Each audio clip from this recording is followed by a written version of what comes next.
I'm Colin Hobson, CEO of Open Spatial, but today it's all about Courtney, and she'll lead the discussion, and I'll participate as needed. But thought we'd get started. So, Courtney, did you want to introduce yourself quickly? Sure. Hello, everybody. My name is Courtney Rowe. I'm a civil CAD designer and a GISP, and I have a overall arching career goal of breaking down those silos between CAD, GIS, and land surveying. So that's why today's topic of discussion is really a passion of mine, of the integration between GIS and CAD, and not just data interoperability, but software interoperability as well. So welcome everybody to the discussion. All right, good. Also, we will have a couple of polls during the session, and encourage folks to participate in those.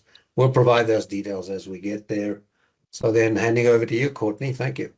Great. Thank you, Colin. And thank you, Open Spatial, for having me join y'all today to be a guest, kind of initiator of this discussion. So today is an open discussion. So feel free to put your comments in the chat, unmute at appropriate times, and really engage today, because today is a conversation, because we really want to see what challenges people are facing, and then whether or not they've encountered some solutions. And, just you can see on the slide that those are our bullet points from the advertisement of our discussion today. So we really want to know, how are you integrating your systems with open standards, clear schema, your metadata? Are you doing any automation to make handoffs and validation clear before you publish? How accountable are you really for your data, right? Your ownership of your data, how you go through approval processes, just basically responsible data engagement. Let's see, how you publish in interoperable formats. I think that is huge, because we all need a wider consumption, and the ability of our different softwares that we're utilizing, they're not as friendly. So we'd love to hear how you're getting through that, and any actions on how to make shared data more reliable and usable. So we want your perspectives on how to reduce those silos, raise the data quality, and publish spatial information that your team can trust in their planning, their field work, and their daily operations. All right. So let's kick it off with part of that discussion. So our next slide shows what your foundation and your data and software are, right? Where do you retrieve your authoritative data from? It comes from a lot of different sources: federal, state, citywide, even within your own company if you are creating data. So are you getting it from field work, from land surveyors? Are you retrieving it from AGOL, right? And not looking at where the data source is coming from. So that I've seen a challenge with CAD users, especially if they're using something like the Art Connector plugin. So it just kind of goes up to AGOL portal, and it's hard to see that metadata of the data and knowing that you're pulling from an authoritative data source. So feel free to put in the chat, where are you getting your data from? Let's see. So, Courtney, I think maybe we can run the poll quickly. Excellent. Our poll question is going to start with, basically, what's your existing way that you consume your data? Are you looking at paper, PDFs, different types of CAD files? Are you using a variety of GIS? Everything from, your shape files, geodatabases, to REST services, web maps. It's all options. Of course, other is there as well. So let us know what type of data you're consuming, because that will lead to our next question with the same type of options, which is, what are you doing when you republish data? So CAD and GIS integration is key, because we're working on projects in which we have to consume both. right? We consume a variety of CAD and GIS data in order to therefore produce our client-ready materials or our city-ready materials, whether or not it's public or private facing. We're doing this work to create something. And so how are you consuming your data that you therefore utilize in order to get your output? So what is your existing software stack too? Like, I know I'm used to using in my daily life Civil 3D, ArcGIS Pro. Sometimes I end up using Bentley MicroStation, GeoPack, and then other times I end up having to share data that can be consumed in open roads from Bentley. What are your existing software stacks? If you want to put in the chat, what are you using? And then Brett's going to share the results of the poll whenever we get that closed of how are people consuming their data. So in terms of response, we have 14 respondents. Paper received 2, PDF and CAD drawing are 6. GIS vector is the highest at 11. GIS raster, GIS map are at 7. GIS web map is 5. GIS REST services at 6, and other has 1. Oh, Okay. great. So we Whoever arranged put them other- in pretty good order then. Yeah. Whoever put other, feel free to put what that is in the chat, or if you'd like to unmute and let us know. So that's what it breaks down to on the responses for that survey. Just kind of, that's encouraging. Yeah, okay. Little bit of effort over here and then a bunch of vector stuff, which is good, and web. So, okay, thanks, Brett. Let's go to the next. I can pop up on your chat. You will see the next slide, which was to the next question, pretty much asking what is your, and I'll go up one slide here just so we can get to it. So what's your existing software stack? You'll see a link in the chat for the meeting or the second question. So that will, and I'll just pop mine over here. What data formats do you publish? So what do you consume, and then what are you publishing? So in the work that I do as a civil CAD designer, I am consuming survey data, which comes in a CAD format. I'm consuming other CAD drawings. I'm consuming GIS data. Now, I often have to translate the geodatabases down to shapefiles. And then I also can consume raster data as long as it has that georeference and I don't have to rubber sheet or do my own georeferencing. So I consume a lot of types of data, but my output personally for the daily work I do is a PDF. And sometimes we print that onto paper to submit to the cities for review. To me, at the very end of our approval process, we therefore export some of our line work in a 2D format into shapefiles to give back to the city. We do so much more in Civil 3D with a lot more attributes associated with it that we end up losing. And then our GIS professionals that work at the city that end up trying to consume that shapefile back, they have to input manually into whatever schema they would like for their publication, all the things that are written on that PDF or on that piece of paper that tells you what size the line of wastewater is, for example, what type of material it is. I think that we can really do a better job as a community of users in being the own stewards of our data ownership and sharing. I hope everybody had an opportunity to respond to that last poll. Do we have results for how people are publishing their data? We've got paper coming in at 3, PDF at 5. Oh, just jumped to 6. CAD drawing is coming in at 4. GIS vector is at 6. GIS raster at 5. GIS map at 4. GIS web map at 6. GIS REST services at 2 and other at 1. So we've got a tie currently between PDF, GIS vector, and GIS web map. Mm-hmm. Okay, so there's the picture, somewhat close to what we had for coming in. Yeah. All Yeah, right. I agree. Yeah, a little more on the website here. Mm-hmm. Huh. Okay, cool. Yeah. And your web map is really only as good as the data that you're putting into it, right? All So right. how we consume it will truly benefit our users on the outside as well. So the big takeaway here is, what is your end goal, right? What are you using this data for? What is your goal on why you are publishing the way that you are? For our department that I do land development for, our goal is to get our plans approved and therefore go to construction and make it a clean, usable document for those that do the construction. That is the end goal of my product. Mhm.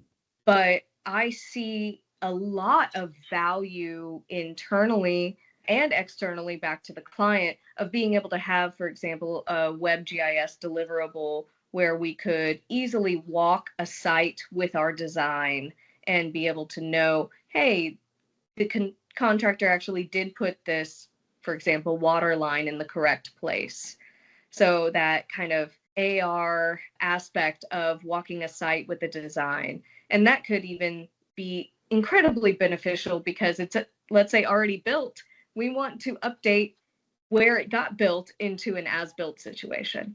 So there's a lot of value in providing rich enough data, right? Because there's challenges associated with your CAD and GIS integration and your data sharing, and they vary. But one of the things is your GIS data can be as precise and accurate, right? It can be precise and or accurate as you want it.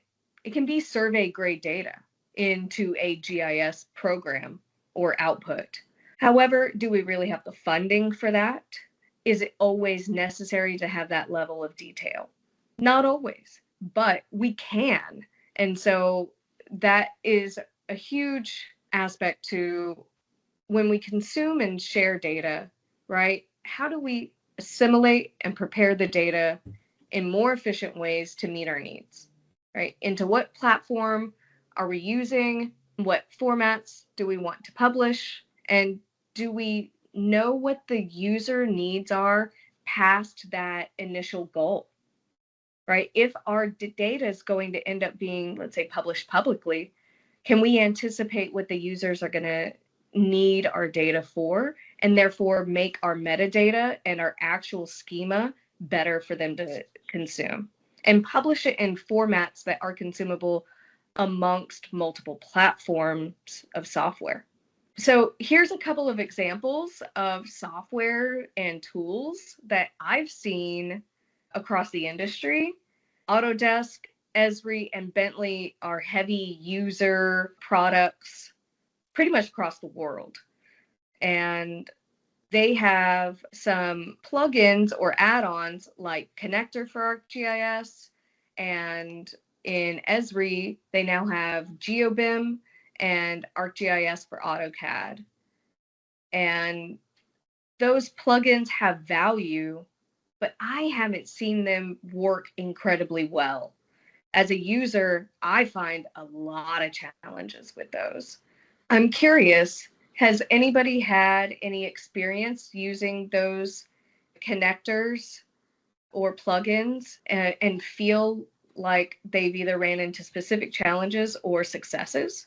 Feel free to unmute or put some comments in the chat. I think we did have a poll on what software. Is that right? So this one is a word cloud, so feel free to use the list on the screen as kind of a starting point to put, and you can submit multiple responses. Yeah, so we've listed these so that it sort of gives you a basis, but you can type in. So what I didn't put on this slide is some amazing work that I've seen with like Bentley and their digital twin options.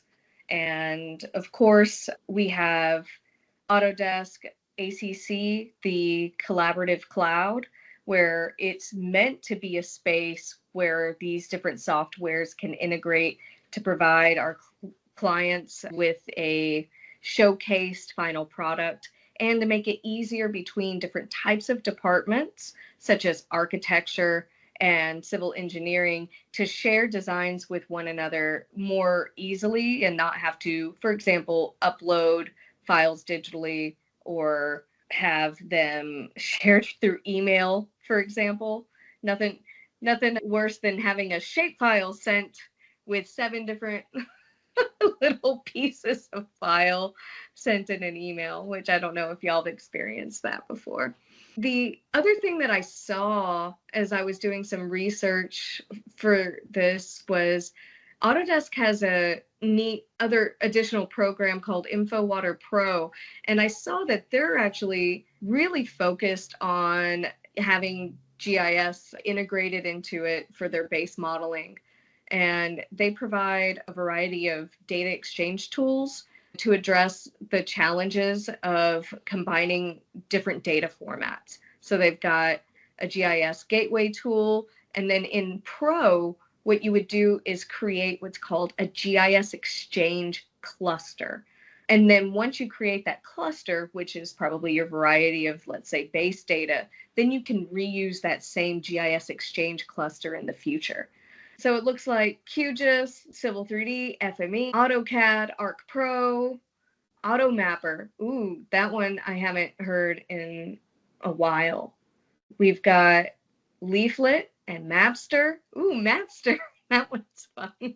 Is anybody making like just general Google Maps? Because we can do that. We can make a Google My Map as well. There are people that are trying to bring these systems together with their tools. Open Spatial is hosting us today, and I think, from my professional opinion, I've been following them for a number of years and watching how they do CAD and GIS integration, and I have been extremely impressed with their software suite. They have a tool called ACDC, As Constructed Design Certification, and their Moonsys, and I can let Colin talk a little bit more about the impact of their products. Sure, and this is not a product demo per se, so it doesn't really matter. But yeah, we do have a product called ACDC, and what we're doing there is we're adding the ability to set up your CAD environment and provide those tools and do a cloud-based validation, so you can literally take a CAD drawing and upload it into the cloud. It'll get validated against your defined schema, and then output that data, literally in a matter of minutes. So if you're interested in that, ACDC is one of our products.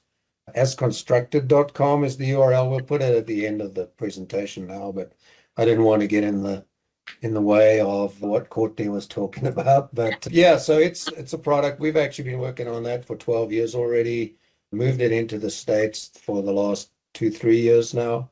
I have some reference customers here, but it does, in fact, for the older folks in the community, including myself. ACDC was developed by our Australian development team, mostly, and this was interesting from an industry perspective because the use of standards in Australia has been somewhat mandated by the government to have digital submission of as constructed. They use as constructed instead of as built as a term, but it's required there, and you have to conform to existing standards. So much more standardized than what's happened in the US. So ACDC, we've adjusted that, added in support on the national CAD standard there. So all the CAD stuff is national CAD standard based. But yeah, so we can go this sort of thing, and I'll leave it at that. I'm not gonna, but basically get a CAD, upload it to a portal, and output it straight to ArcGIS Online or Civil 3D or Autodesk or whatever. But the whole difference with this is the attributes. All of this is completely attributed. We also add in, because of our long history, we add in validation checks to build out a segmented, topologically correct for like utilities. So intelligent network, a whole lot of analytics that goes on there. And the bottom line there, as I said, the whole different presentation, you can come and look at it. But bottom line is you've got data standards and stuff here. What ACDC does is provide tools for the asset owner, so the city or county or utility company or organization, to go and define what you want. And then there's, in the Microsoft Azure, the asconstructed.com portal allows you to go in and drag and drop that and manage those projects. And literally, we've got a collaboration going in the portal that will push that data straight out to ArcGIS Online so that you can literally get a CAD drawing and we'll have it there. It also exposes REST services. So sort of this is behind the scenes, the workflows that go on between them. We mark all the errors. People can go fix the CAD drawing. Our philosophy there is that, and then I'll finish here. The CAD drawing itself should contain survey accurate, fully attributed information sufficient for construction. What we want is that the CAD people validate that before they even submit. So all of that is GIS ready. So literally, if it passes validation, you've got data done, complete workflow. And we've done tens of thousands of drawings in the time in Australia, a whole lot of that. Once again, and it really makes a huge difference for the time and the confidence. Basically turn around to within a matter of minutes. So this is just a poll we took on the AC/DC customer. Anyway, like I said, enough of that. Back to you, Courtney. But yeah, AC/DC is one of the options on there. It's fairly new in the US, and so we're very strong in Australia, and so we've rolled it out there. And as I mentioned, it's kind of an interesting thing from a GIS professional perspective. So back to you. Thank you for sharing that, Colin. Many people may not be familiar with Open Spatial, but there's also another company that I saw called MGISS. I don't know if they have a way that they say their acronym, but they also have a CAD transform for ArcGIS that I saw online. They're based out of the UK, and their plugin is for Pro, and it'll transform your CAD drawings into ArcGIS feature class or feature layer that's ready for AGOL or your enterprise. So I think that is a different type of, end goal.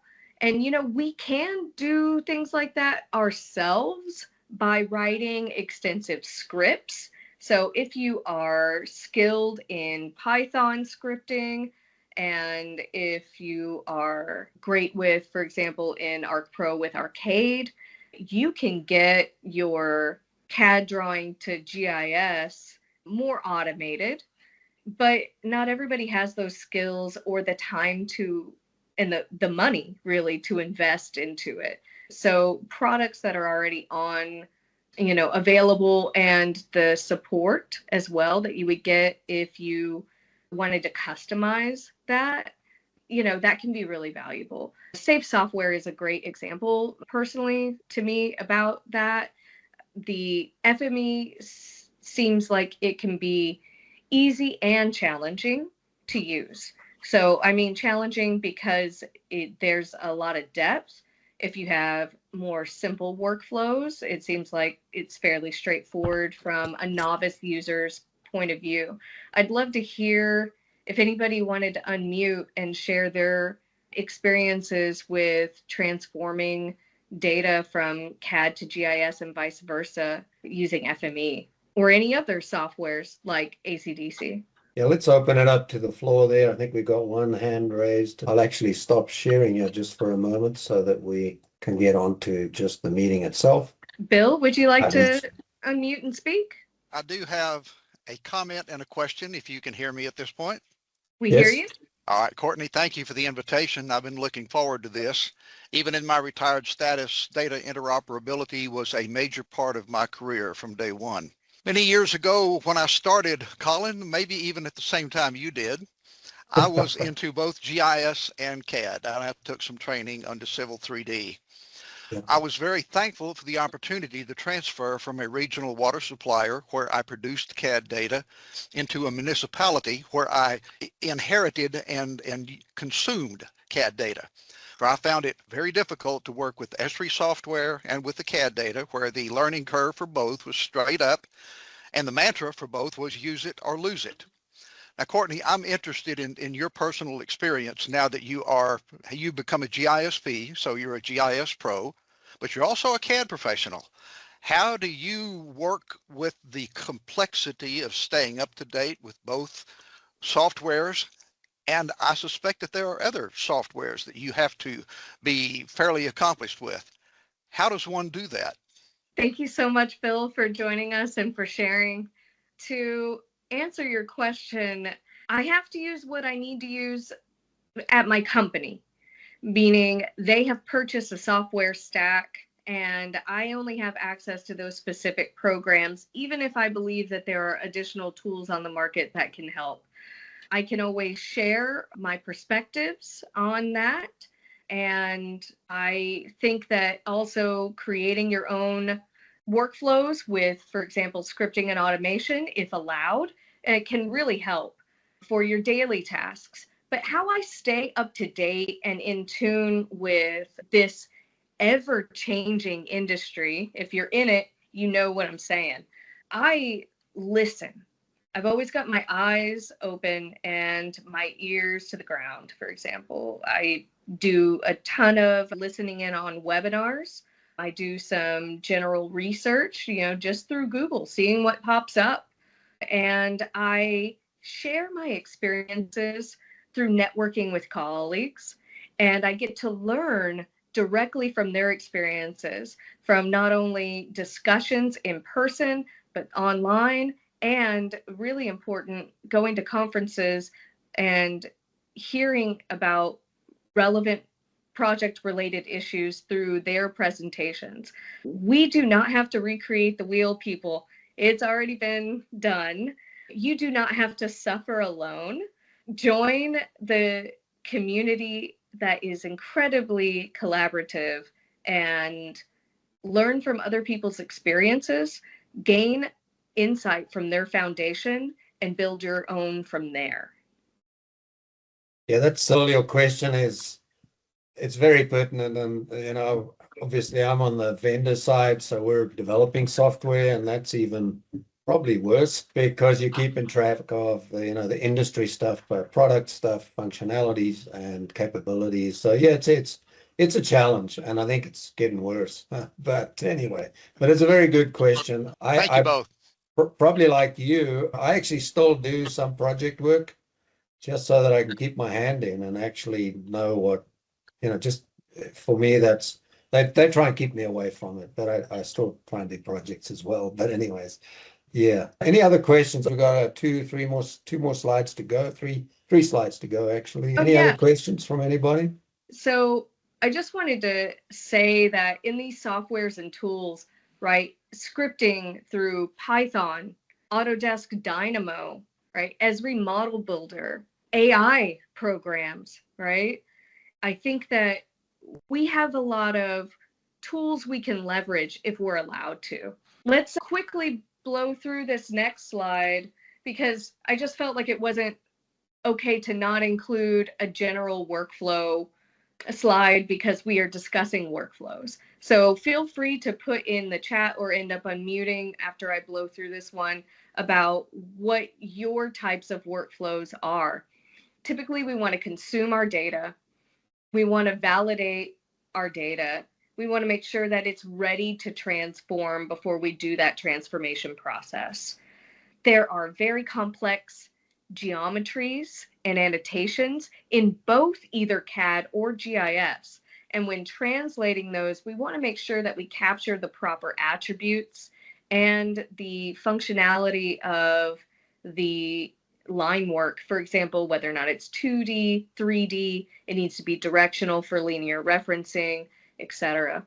One of the challenging things that I think many GIS users can understand from a CAD perspective is georeferencing. It has been a common practice in the more past than current for CAD drawings to not have a spatial reference. In the world I'm in, even if it's not an assigned spatial reference in the DWG, it is in a real world place because we start our drawings from a survey and then we supplement external data such as contours beyond our project or parcel information with GIS data. So we are supplementing with geospatial reference data. So when you get a CAD drawing, you don't have to inherently assume it's out in 0, 0. But what you do need to know, and I think that this is an industry kind of gotcha, is you have to know the exact coordinate system in which the original geo-referenced drawing was created with. If you know that, I noticed in Arc Pro, it doesn't matter if your CAD drawing inherently has that geospatial location. In Arc Pro, you have to set the exact same coordinate system on your map, and then your CAD drawing will pop into the right place. It won't end up out in the ocean or Null Island, as Tim said. I noticed that in Pro, that in map, if it had a coordinate system associated with it, it would automatically pop in. But now with Pro, you have to have the right one. So if your CAD drawing was published with, let's say, the 1986 version of NAD 83, then you better be putting your map in the NAD 83 version and not the 2011 version of NAD 83. These are challenges if you do not have metadata, right? If you don't have a good working relationship with the people you are getting your data from, that you consume it from, and you have to just blindly use it, the level of assumptions becomes really challenging. So metadata associated with your data is really important, whether or not that comes from the PDF associated with it and it's printed information on there, or it comes embedded within your data. And then of course, publishing. So you want to be able to publish your data in a meaningful format for your direct end user, and then try and look also beyond your personal goal. If you are publishing for public data, right? If your data is available for any and all to use, then also maybe think ahead a little bit, making sure that your data is fully clean and documented. So let's talk about our last slide here. And really, this is our discussion time for workflow adjustments, right? Because we've talked about data acquisition and quality, right? The quality you put in dictates what quality your output really is. And then you need to have, as a professional, you need to have an accountability for how you assimilate your data and make sure that you do it responsibly, right? And that's across all disciplines in industry. When we consume and share our data, right, we want to make processes and our workflows more repeatable so that we can be efficient, right? If we follow industry standards as well as our company standards, then we can end up sharing data that has appropriate naming conventions and schema and attributes that are easier to consume and utilize by many more than just us internally. And of course, there's a lot of trends and even setbacks, right? Because based on your existing software stack and the finances that your business already has put into those and may not be able to add any additional softwares or tools, right? You need to be able to use what you got and use it well. And so that's when collaborating with your colleagues and seeing how they're getting the job done can really help. And right, are your departments within your company or partners you're working with, let's say we introduce a new software or tool, are they even willing to make the changes in their daily practices and workflows in order to enhance their return on investment, right? Because change is hard, but it's not only hard, it's often outright impossible without having the people on board, right? Because together we can enhance our workflows and be more transparent for repeatable processes, that we improve the quality of our data, and we can allow for a simpler exchange of data and ideas, which in turn will save time and money. So what do y'all think about those silos and how we break down those barriers, how we improve efficiency, using the right tools for the tasks, and how to make it work for our company, our cities, our state, our country, right? Whether it be project-based implementation or company-wide, right? What will work for you? And I'd love to know beyond that, in all of these discussions that, talking points that we've had today, what is the number one priority item that you'd like to change within your workflow? What will make it easier on you? Feel free to unmute. I see somebody typing in the chat. Welcome, Monica. Good to have you here today. Hey, Courtney. Hey, tell us about this add-in. So there was I forgot what year there was a freeze. And I typically used CAD to set everything back to Neverland and bring it into Pro. And I was working out of a Rudy's restaurant and I could not open CAD. And so I went down the rabbit hole and I go, there has to be a tool that's already in Pro that's going to help me bring this data in. And this tool is just a quick add-in. Like you said, as long as the engineer gives you the right projection and the right scale factor, that's all you need. And you give it that information and it pops it into the right place at the right scale. Yeah, and like you said, knowing what data that they need, like it takes a little bit more to make sure we capture all the data from, for example, a DGN file, if we're working with 3D. But like you said, it has a lot to do with conversation and making sure that the engineers know, I want to give you the best data that you have. Like, I want to keep the data, was it correct? And like you were saying, we have to make sure that they know what we need and they have to trust that I'm giving them back the right product, right? But that's how it started. And I went down that rabbit hole and I was like, okay, there has to be another option. This tool has really worked great and it's super easy to use. Yes, ma'am. Were you an ArcMap user? I was starting in 2017 when I was with Burgess and Nipel, but yeah, I got in, I think it was 2021. I started with Pro and it was just like so much easier, so much better. But so that functionality was part of your ArcInfo. Thanks, Tim. Back in the day. Yeah. The functionality that transform plugin for Pro does was automatically part of ArcMap. So it was part of your options when you brought in a DGN or a DWG into ArcMap. You automatically had those options to apply your scale factor. I found it interesting when I started using Pro that it's a completely separate add-in to be able to use the functionality of applying the scale factor. So I'm really glad that you brought that up. One of the things I found just, talking to multiple organizations, a lot of these folks don't even require data to be submitted as a digital vector drawing in whatever form. They still, they want the wet signature on a PDF, even if that PDF has red line markups on it. It's kind of crazy. Part of the reason is the GIS folks all want that. They want the data. And there's no problem there. But the problem is more organizational than it is technological. So, and I find it's, more than most of the folks just say, no, we're not prepared to insist as an organization that documents are submitted at this particular form, like DWG or some kind of GIS file, whatever it is. They just will not mandate and require that that's part of their workflow. So until that happens, we're kind of stuck. I mean, really. And so that I talked about that AC/DC product.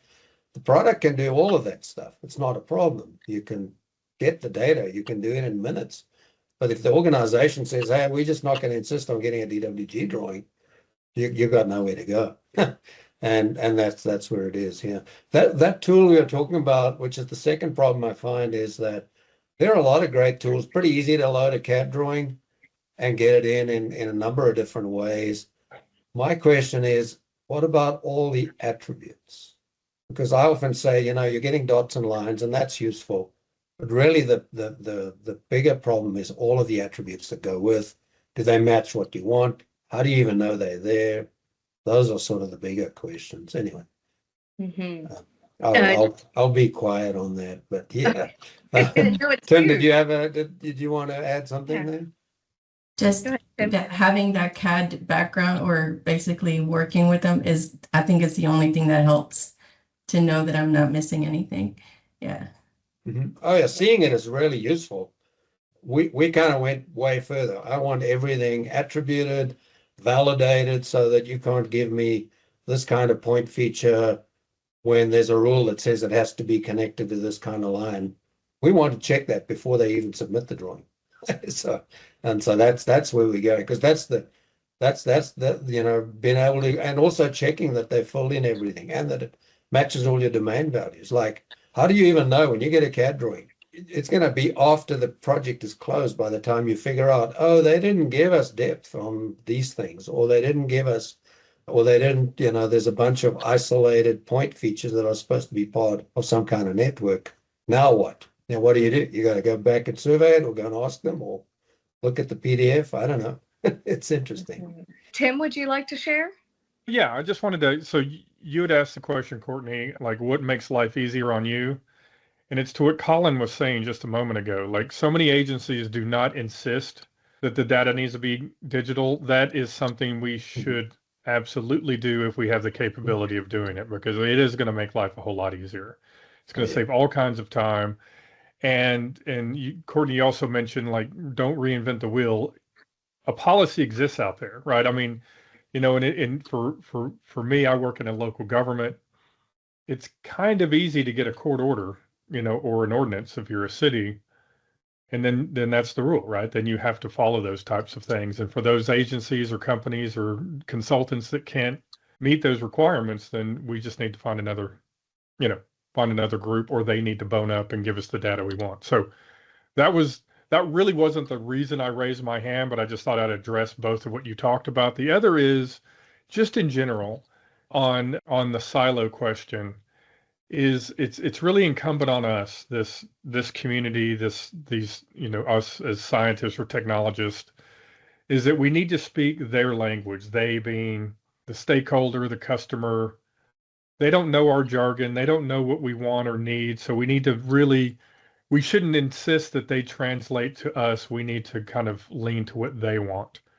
And I think that there's a lot more success. And then that way you have an opportunity to share why you're asking these types of questions, why we have this policy we just created. But it's really, you need to talk in their language. I just wanted to leave it there. Yeah, good point. Bill, would you like to share? I certainly would, and I'm very pleased to be on with Mr. Nolan this afternoon. That's an added privilege for the day. Courtney, and my comment follows on his. A decade ago, when I was hiring for an enterprise operation, I could generally find highly qualified GIS professionals, but I would generally have to give them CAD training to import data, or I could find a smaller pool of qualified CAD professionals, but I would have to teach them GIS. I found a very small pool of highly trained, cross-trained individuals. Has that pool expanded in the last decade for folks comparable to you? And I've had the impression that you are a unique individual in the area that you service and occupy. Thank you for your comment, Bill, because I have a few colleagues that I know do both GIS and CAD, but I think that we are, as a good friend had put it, rare gems in this industry. And I'd like to hear from y'all in the audience if you know of other professionals or work directly with other professionals that are highly skilled and strong in both areas of software and project expertise.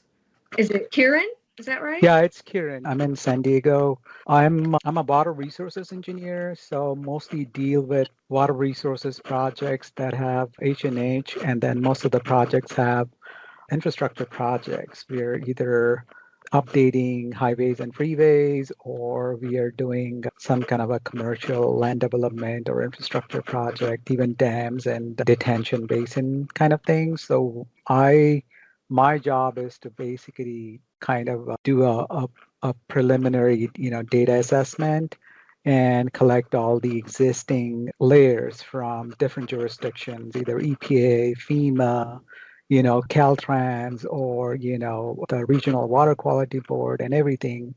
And then those have to be going to CAD is easy because most of them you can directly import them.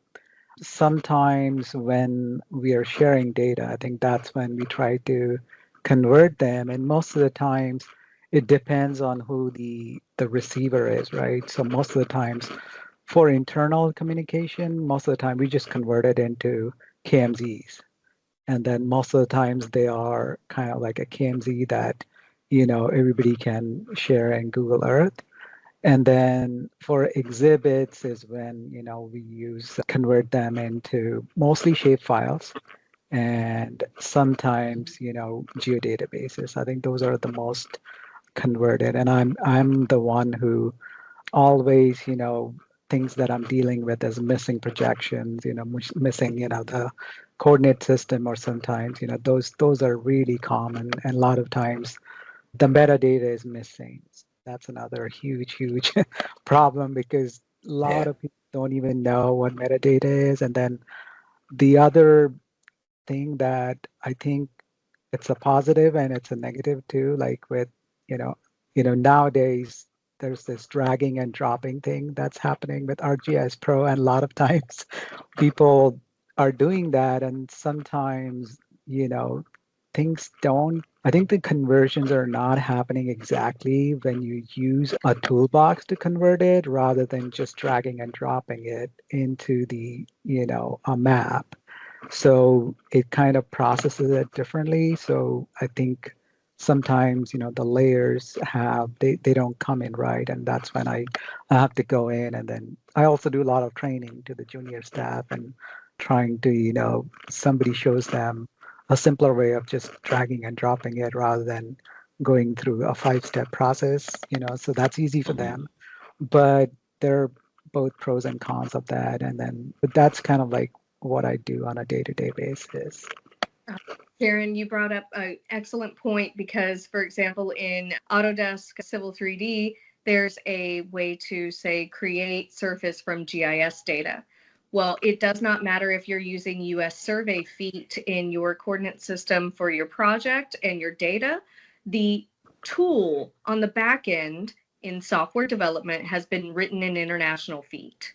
So it does not matter if your coordinate systems match. It is always slightly off because it is international feet. So it just depends on what your use is and what your software development is on the background as well, that we don't have the ability to edit, right? We can comment back to our software creators, but we can't directly edit that. So as we come together as a community and express these challenges, that's when we'll finally get the attention of our software creators. Thank you for speaking today. This was great to get to hear about this topic. I, like you, am right in the middle of CAD and GIS. I'm the one person at the company I'm at, Anchor QEA, that does both, and I'm kind of the liaison between the two departments. And a lot of the challenges that people have mentioned today, we've been trying to navigate over the last couple of years that I've been here, and always looking for new techniques to share the data because it's definitely been challenging. The different formats I get made fun of because I love shapefiles, and GIS department doesn't like that. So that's like the running joke. But in CAD world, shapefiles is where it's at. So, but yeah, thank you, Courtney. Yeah, it's actually Shauna's partner that said that her and I were the rare gems. Yeah, but I totally agree. Shapefiles tend to be the consumable format in CAD, including Bentley software and Autodesk based.